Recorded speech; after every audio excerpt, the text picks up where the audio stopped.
Goldman Sachs is predicting a crash in San Jose, San Diego, Austin, and Phoenix, and maybe even up to 25%, which is almost on par with the housing crisis of 2008. That is a super scary headline, and I really want to take some time to unpack that. Hey, my name's Tristan Campanella. I am a holistic realtor. I approach real estate with a very holistic and authentic approach. And I really want to make sure that you guys are getting the right information and all the information for you to make the best decisions in your life, whether you're a homeowner, a home buyer, or you just don't care, and you know that the housing market impacts our economy.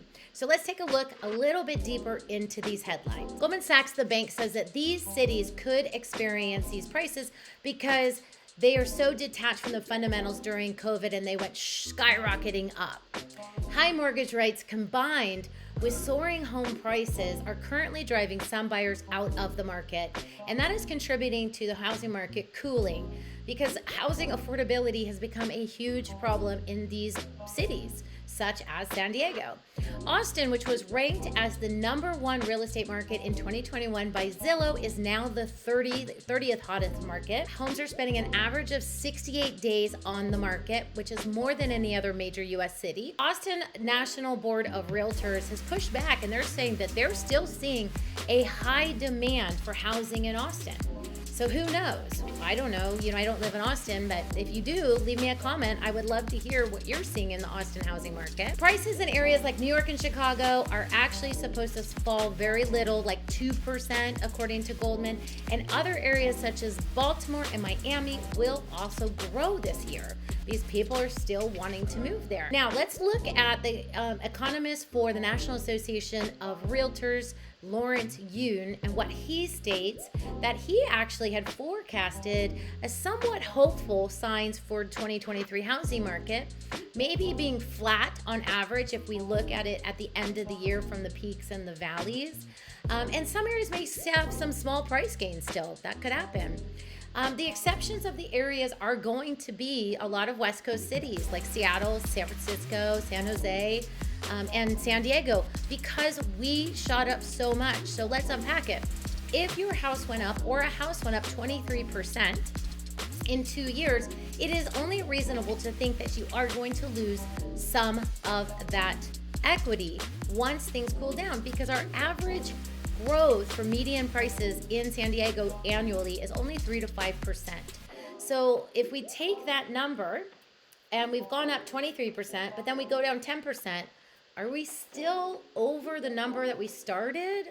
I think so. I'm not a mathematician, but I do still see that people are maintaining equity in their houses.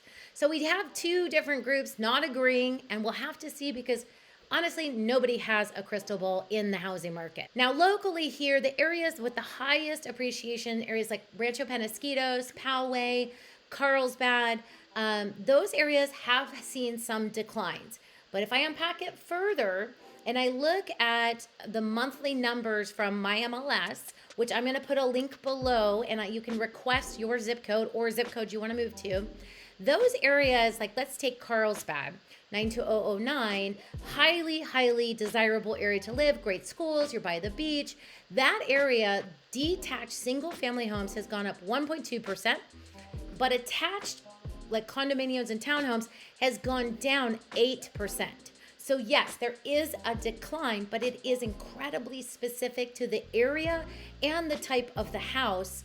It's not as blanketed worldwide as the housing market makes it out to be. And now, personally, I think a lot of the crash or decline is that the current home sellers have overpriced their house, thinking that this is still the pandemic, and it's not. People can no longer afford those pandemic prices when their mortgage rate has shot up to 6.5% or 6.1%, which we're at today, versus 3.67 this time a year ago. So we're going to have something give. If the Fed keeps raising rates, housing prices are going to have to come down.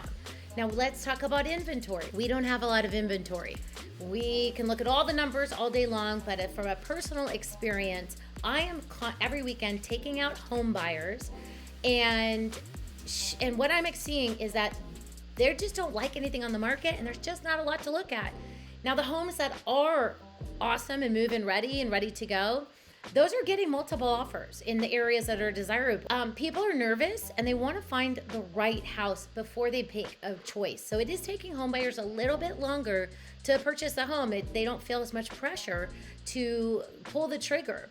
We also are still seeing seller credits. So even though the house price may sell for a certain amount, on the back end, the seller may be giving a $20,000 credit to help a buyer buy down their interest rate. Are we going to see prices continue to flatten or come down to find the correct footing to balance out the mortgage rates? I think so.